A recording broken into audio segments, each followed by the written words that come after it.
Hey y'all, I'm going to be reading from Tangerine, Tuesday, November 21st, on page 207.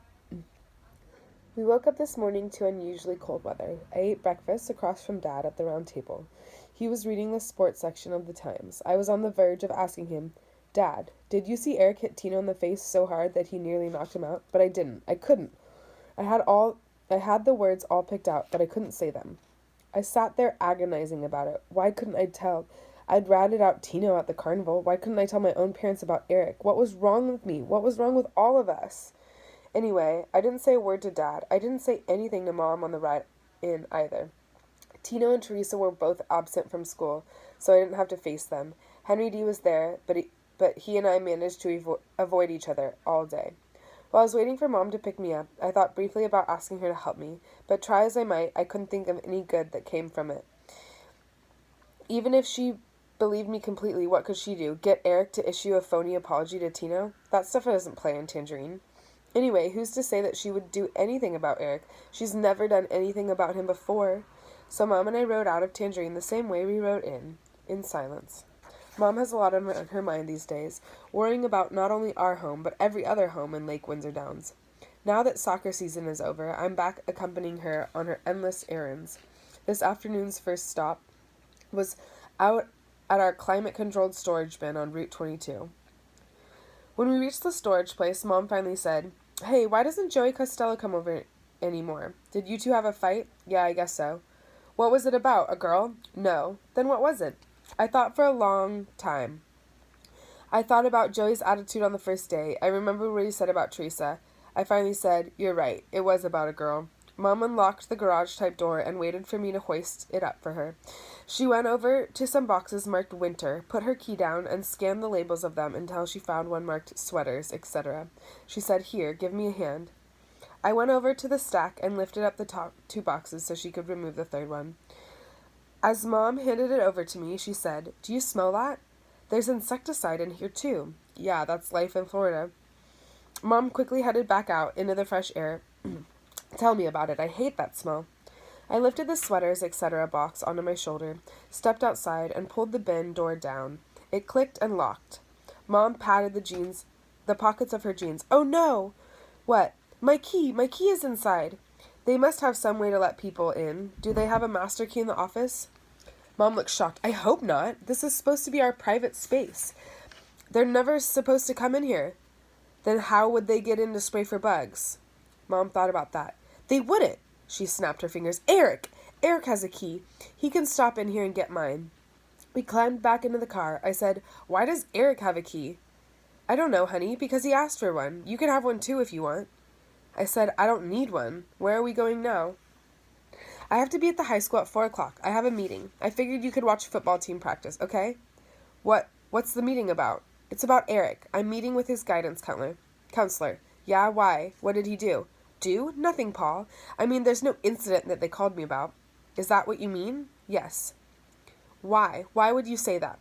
I thought, because Eric is a psycho, Mom. Do you really not know that? But I didn't say that. Mom and Dad don't like it when I say things like that. Mom asked again, Has Eric done something that I need to know about? I thought to myself, that you need to know about? And I answered honestly, no. Mom nodded and then she explained, This is more of an academic conference. Eric's grades have slipped. Mom looked at me and added, It's not unusual for an athlete during the season to slack off a little. I didn't. What, dear? I'm an athlete. A champion athlete, in fact. And I didn't slack off during the season. We turned at Seagull Way and drove to the south entrance of the high school. Mom parked in the shadow of the steel gray bleachers and turned off the car. She finally said, I know you had a good season, Paul. A great season. Remember me? I'm the one who drives you back and forth to that place every day. I looked at her, but I didn't say anything. She got angry. Give some credit where credit is due. Who do you think makes all of this possible? Who do you think holds this whole thing together? Your father? I had the answer to that one. No. She got out and walked inside. I sat in the car for a minute, then moved cautiously toward the sounds of football practice. I was determined to avoid Eric and Arthur, so I ducked under the bleachers. I picked my way over the steel bars, getting closer and closer to the front, until a row of seats was resting on top of my head, to the right. I could see Antoine Thomas and the other black guy with the huge muscles practicing center snaps. To my left, I could see Eric and Arthur. They were at the center of a group of admirers that included Tina, Paige, and a couple of skinny football guys. Just about everyone else was trudging toward the western exit of the field. Practice was over. I watched as the first group of players passed through the opening at the far end of the bleachers, heading toward their cars. Suddenly, a familiar color caught my eye. A green Ford pickup rolled into view and parked in a space near the gate. The old Ford looked odd, out of place among the expensive import sports cars and 4x4s. What was it doing here? Luis Cruz got out and stared intently at the people who were leaving. He stopped one player and spoke to him. The player listened and then pointed toward Eric's group. Luis started walking in his limping style through the gate and down the sideline. He continued past Anton and the muscle man, who were now sitting on the bleachers, watching him. What was he doing here? He stopped right in front of my hiding place, and he waited. Eric and his group had gathered up their gear and were preparing to leave. Luis stood in their path like a brave sheriff in a town full of cowards. When Eric's group got closer, Luis called out, "Which one is Eric Fisher?" He looked right at Eric. "Is that you?" Eric opened his eyes wide in mock terror. He turned to Arthur and said, "We may have a situation here, Bauer." The others in the group seemed amused. Arthur started to walk slowly west. His hand fumbled inside his gym bag. Luis continued in a loud voice, "I think you are, but I think you're not man enough to say so." An "ooh" sound rose up from the group. Eric just smiled and met Luis's stare. Luis held his long arms out and extended his palms. "You would smack a little kid in the face, right? Why don't you come over here and try to smack me?" The "ooh" grew louder. Arthur Bauer was still walking forward with his head down, but Luis was paying no attention to him. He called out again, "Come on, why don't you try to smack me?" Arthur reached Luis, turned, and whipped the blackjack around with a loud whack against the side of Luis's head. Luis's arm shot up to cover his head as he staggered to the right and fell on one knee.